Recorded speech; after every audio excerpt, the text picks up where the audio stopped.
Assalamualaikum warahmatullahi wabarakatuh. Perkenalkan, nama saya Citra Dila Maharani dari kelas 10 MIPA 3. Di sini saya akan presentasi tentang ilmu fikih dan sejarah perkembangannya. Kata fikih adalah bentukan dari kata fikhun yang secara bahasa berarti pemahaman yang mendalam, yang menghendaki pengerahan potensi akal. Fikih secara bahasa berarti faham.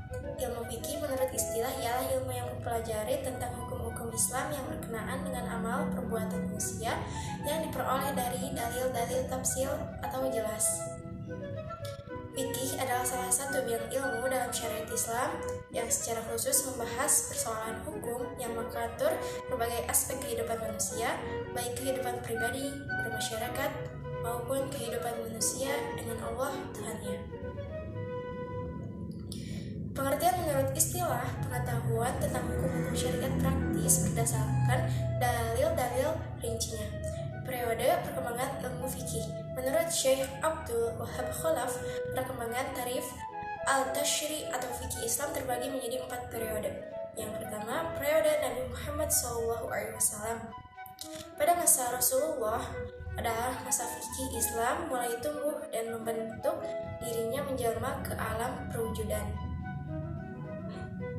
Dan dalam periode ini terbagi lagi menjadi 2, yaitu yang pertama, periode Makkah. Periode pertama dalam periode Nabi ialah periode Makkah, yakni masa selama Nabi SAW menetap dan berkedudukan di Makkah selama 12 tahun dan beberapa bulan. Semenjak beliau diangkat menjadi Nabi hingga beliau berhijrah ke Madinah, dalam masa ini umat Islam masih sedikit dan masih lemah, belum dapat membentuk dirinya sebagai suatu umat yang mempunyai kedaulatan dan kekuasaan yang kuat. Nabi telah mencurahkan tauhid ke dalam jiwa masing-masing individu dalam masyarakat Arab, serta menjauhkan manusia dari menyembah berhala menuju penghambaan yang nyata. Di samping beliau menjaga diri dari aneka rupa gangguan bangsanya, pada masa ini belum banyak hal-hal yang mendorong Nabi SAW untuk mengadakan hukum atau undang-undang. Oleh karena itu, tidak ada ayat-ayat hukum di dalam surat Makkiyah seperti surat Yunus, Al-Ra'd, Yasin, Al-Furqan, dan sebagainya. Kebanyakan ayat-ayat Makkiyah berisikan hal-hal yang orientasinya akidah, akhlak, dan sejarah. Yang kedua adalah periode Madinah. Periode kedua dalam periode Nabi ialah periode Madinah, yakni masa di mana Nabi SAW telah berhijrah ke Madinah dan menetap di sana selama 10 tahun sampai beliau wafat. Dalam masa inilah umat Islam berkembang dengan pesatnya dan pengikutnya terus-menerus bertambah.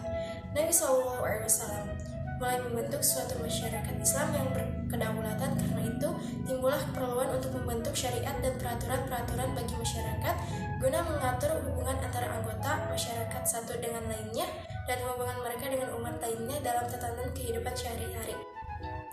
Yang kedua adalah periode sahabat. Periode kedua ini berkembang pada masa wafatnya Nabi Muhammad SAW dan berakhir sejak Muawiyah bin Abi Sufyan menjabat sebagai khalifah pada tahun 41 Hijriah. Di periode sahabat ini, kaum muslimin telah memiliki rujukan hukum syariat yang sempurna berupa Al-Quran, hadis, ijma, dan qiyas, adat istiadat, dan peraturan-peraturan berbagai daerah yang bernaungan di bawah Islam tak dapat ikut memperkaya aturan-aturan yang berlaku. Dapat ditegaskan bahwa zaman Khulafaur Rasyidin lengkaplah dalil-dalil tasyri' Islam. Sahabat-sahabat besar dalam periode ini menafsirkan nas-nas hukum dari Al-Quran maupun hadis, yang kemudian menjadi pegangan untuk menafsirkan dan menjelaskan nas-nas. Yang ketiga adalah periode Tadwin.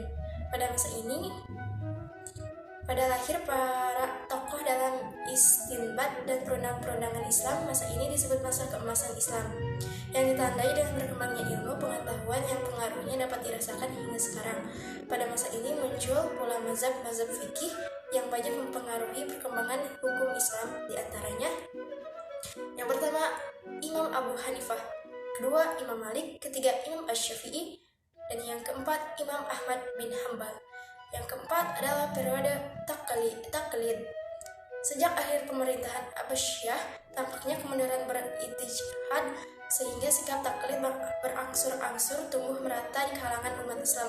Yang dimaksud dengan masa taklid adalah masa ketika semangat himmah para ulama untuk melakukan ijtihad mutlak mulai melemah dan mereka kembali kepada dasar tasyri' yang asasi dan pengistimbatan hukum dari nas Al-Quran dan Al-Sunnah.